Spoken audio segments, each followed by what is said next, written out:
कभी भी किसी साम्राज्य का निर्माण शांति से हुआ है?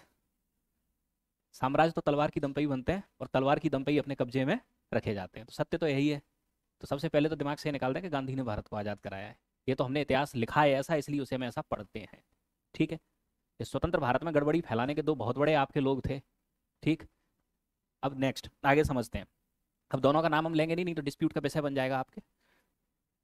हाँ, सच तो यही है। अगर दोनों का बिल्कुल सीधा सीधा से एनालिसिस करें तो वर्तमान व्यवस्था में ये कहीं ना कहीं ये दोनों की सारी समस्याएं खड़ी की गई हैं ये स्वतंत्र भारत में।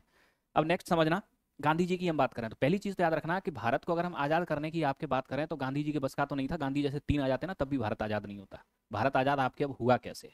ठीक है, अब इस पॉइंट पे आते हैं हम। 1900 गांधी तो चाहते तो भारत विभाजन को रोक सकते थे, तो वो भी नहीं रोक पाए। अगर गांधी चाहते तो रोक सकते थे, ऐसा नहीं था नहीं रोक सकते थे, लेकिन ये वो भी नहीं रोक पाए। तो अब यहाँ आपके भारत विभाजन की कहानी शुरू होती है सेकंड वर्ल्ड वार, द्वितीय विश्व युद्ध। ठीक है।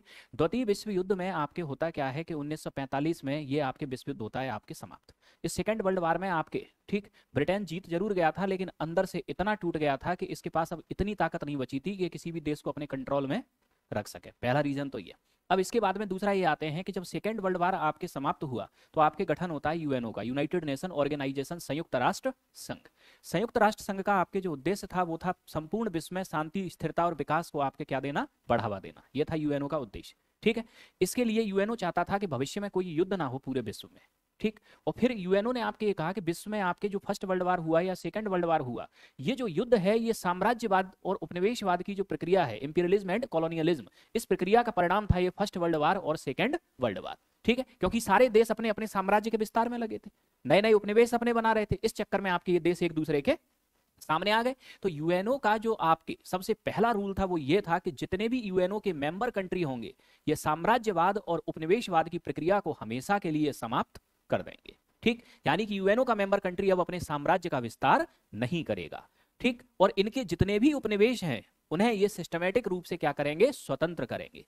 अब अगर सिर्फ गांधी के आजाद कराने से भारत आजाद होता तो आजाद तो आपके 53 देश और किए थे ब्रिटेन ने, वहां तो गांधी नहीं थे, वो कैसे आजाद कर दिए फिर? ठीक। तो ये गांधी के कराने से आजाद नहीं हुआ।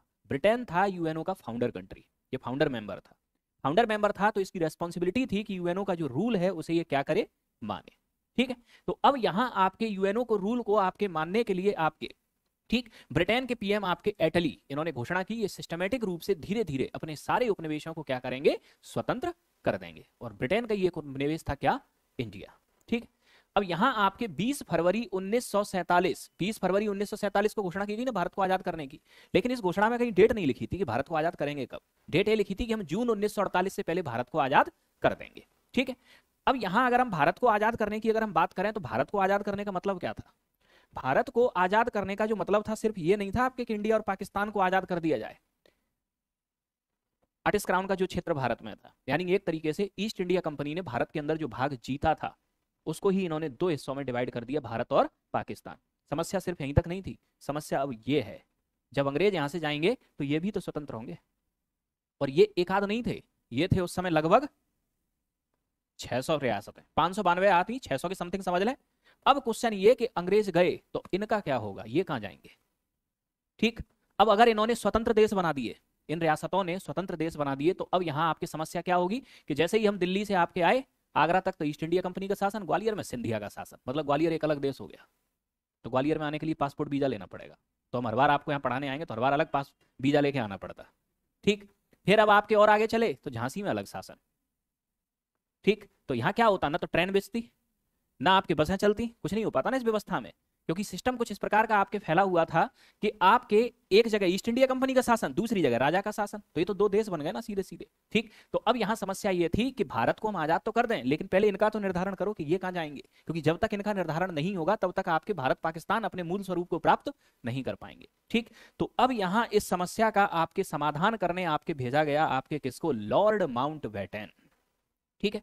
अब लॉर्ड माउंटबेटन, ठीक, लॉर्ड माउंटबेटन आपके भारत आते हैं फरवरी 1947 में। 47 में इमीडिएट इफेक्ट से जैसे ही 20 फरवरी 1947 को आपके लॉर्ड एटली घोषणा करते हैं, अगले ही दिन आपके लॉर्ड माउंटबेटन को रवाना कर देते हैं कि आप भारत जाओ। ठीक है।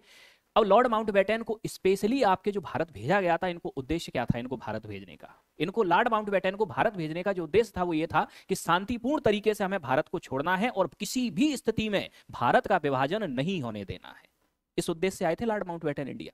तो लॉर्ड माउंटबेटन कभी चाहते भी नहीं थे भारत का विभाजन, ठीक है, क्योंकि लॉर्ड माउंटबेटन का मानना यह था कि अगर हमने भारत को विभाजित आपके अगर कर दिया, ठीक, तो ब्रिटिशर्स के ऊपर ये दाग लग जाएगा कि आपके ये जाते जाते जब तक थे तब तक तो लूटा भारत को, और जब गए तो दो पार्ट में बांट गए, ठीक। माउंटबेटन इस दाग को या इस कलंक को आपके अपने ऊपर लेना क्या था कि जो लॉर्ड माउंटबेटन, इनको तात्कालिक परिस्थितियों को संभालने के लिए भेजा गया कि एक तरफ तो आप कांग्रेस को समझाओ और एक तरफ जिन्ना को, ठीक है। दूसरा आप क्या करो कि जो 600 रियासतें हैं, इन रियासतों का एकीकरण आप भारत में कराओ। पाकिस्तान वाली चीज पर तो एक सहमति नहीं थे लॉर्ड माउंटबेटन का भी।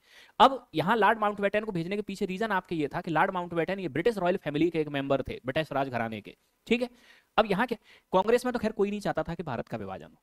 इवन लॉर्ड माउंटबेटन ने मुस्लिम लीग के सारे लीडर्स को एक्सेप्ट कर लिया कि वो भारत का विभाजन नहीं चाहते थे, एक्सेप्ट एक बंदा, मोहम्मद अली जिन्ना, ठीक है। मोहम्मद अली जिन्ना अपनी इस जिद पे आपके अड़े रहे, ठीक है।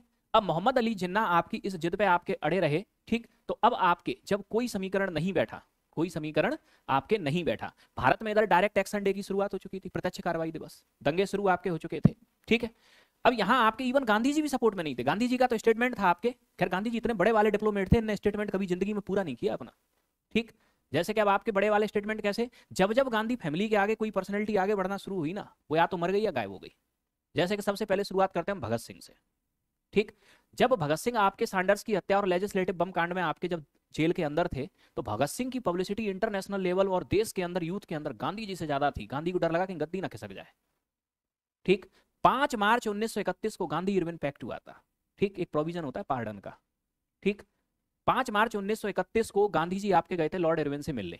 अगर गांधी जी लॉर्ड इरविन को मनाने में सक्सेस हो जाते तो इरविन के लिए दाएं हाथ का काम था भगत सिंह को पार्डन देना, क्योंकि राष्ट्रपति के पास पावर होती है पार्डन देने की। भगत सिंह की फांसी की सजा माफ हो जाती। पूरे देश का दबाव था गांधी के ऊपर, ठीक है। लेकिन गांधी आपके, अब बंद कमरे में मीटिंग हुई, अब हो सकता है इन्होंने इरविन से बात ही ना की हो गांधी सिंह के बारे में, ठीक है।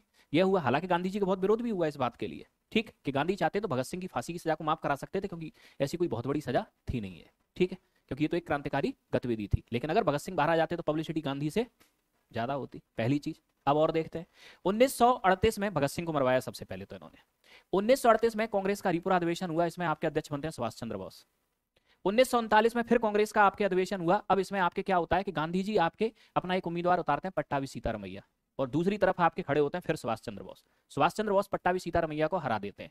गांधी जी घोषणा करते हैं कि अगर मेरा उम्मीदवार हार गया तो मैं राजनीति छोड़ दूंगा हमेशा के लिए, फिर चलाते रहना स्वतंत्रता आंदोलन। और सही में हार गया उनका उम्मीदवार, तब भी राजनीति नहीं छोड़ी इनने। ग्राफी में लिखते हैं फ्रीडम एट मिडनाइट। जिन्ना को था कैंसर, और जिन्ना इतने बड़े डिप्लोमेट कि ये बात सिर्फ 4 लोगों को पता थी। एक उनका डॉक्टर, एक मोहम्मद अली जिन्ना, एक मोहम्मद अली जिन्ना की बहन, और एक इनकी बीवी। 5 में किसी व्यक्ति को पता ही नहीं थी कि जिन्ना को कैंसर है। लॉर्ड माउंटबेटन अपनी ऑटोबायोग्राफी में आपके स्पेशली लिखते हैं फ्रीडम एट मिडनाइट में कि अगर मुझे पता होता ना कि इसको आपके कैंसर है तो मैं भारत को 1 साल बाद आजाद करता, लेकिन इसको विभाजित नहीं होने देता, क्योंकि ये तो माउंटबेटन के हाथ में था आपके, ठीक है। अब आनंद फानन में आपके ये सब सारी कहानी हुई। अब यहाँ ये 15 अगस्त की डेट का भी किस्सा कैसे आया, ठीक। अब यहाँ ये हुआ कि जून 1947 में माउंटबेटन प्लान आपके बना रहे होते हैं, जब कोई इनके पास विकल्प नहीं होता तो कि अब भारत को आजाद करना ही पड़ेगा।